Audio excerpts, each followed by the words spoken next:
always a tough topic.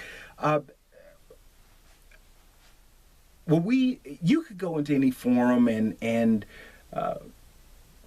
typically what we have found out over the years is that those that are trying to start a business don't get going because of funding. Now, with that said, we want to offer a different perspective on that traditional thinking.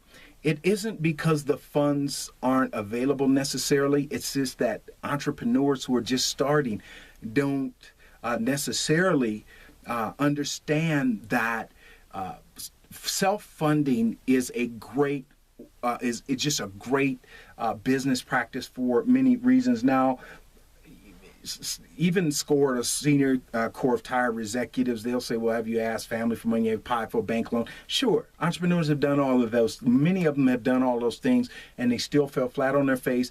As we talked about before, if part of their business can go towards serving a community need, it would certainly be worth their while to investigate how they can parlay their services to serve the community in order to receive grant funding, because grant funding is less strenuous.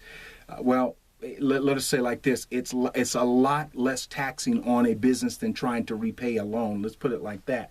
So self-funding, when entrepreneurs have done all that they can, they've been turned down by banks, and sure, the SBA has some programs where they partner with banks for entrepreneurs who've been turned down by traditional lenders, which are those same lenders that the SBA partners with, and a lot of times they strike out. We actually, some years ago, applied for a microloan just to go through the process to be able to teach how to get a microloan, and we found that even difficult to obtain. So once all those avenues are exhausted, we have to be creative with how to fund our businesses. And certainly we're not saying payday loans and do any of that thing. But what we are saying is there a quick online business that you can start? And you can start a serious internet business. Anybody can for $83 a year, which is a custom domain and hosting. Can you find products that you are passionate about online in order to market them and begin to self-fund your own business? We are passionate about entrepreneurs who have taken all the correct steps, but still are denied by banks and other traditional lenders. And sometimes some even go as far as trying to get angel funding and venture funding, and that's great for them. But we want to say this: once you invite investors in and you are not working on that self-funding plan, you go from being a business owner really to someone else's employee. Let us tell you why we say that. We say that simply because when people have skin in the game or money in the game, they are going to most often, want a say on what the direction of the business.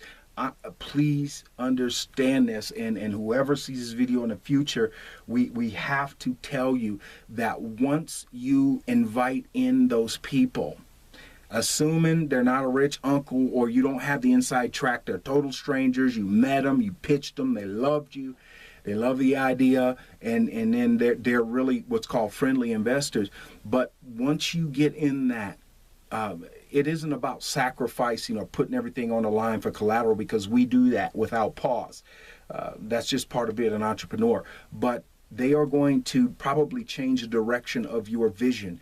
And when the direction change of an entrepreneur's vision, who are passionate about what they do, occur, when a directional change occurs, their passion typically goes with it. Now, again, if you want to go down that road, or if anybody wants to go down that road, great. But understand that you will not, even if you are 51% shareholder in your company, you'll have the final call, but if they invested money and you are not doing what they think you need to go, and really that boils down to revenue goals, brand building goals, some bad things can really happen. There's been many people who started nonprofits with their own money. There's been many people who have started great companies even with their own money, and they were just thrown out because people didn't understand that their vision, and the entrepreneur was thinking way beyond just earning revenue to changing an entire city, country, whatever that is. I mean, Steve Jobs is a great example of that. He was thrown out of Apple in the mid 90s, his own company that he started, because he invited investors in, he had board and all this other stuff. So see if there's just an internet business, a part-time internet business, then we actually give those resources at Small Business Development TV, Small Business Development Center.tv, for entrepreneurs to be able to self-fund in a way that is not going to let them or distract them from their ultimate goal.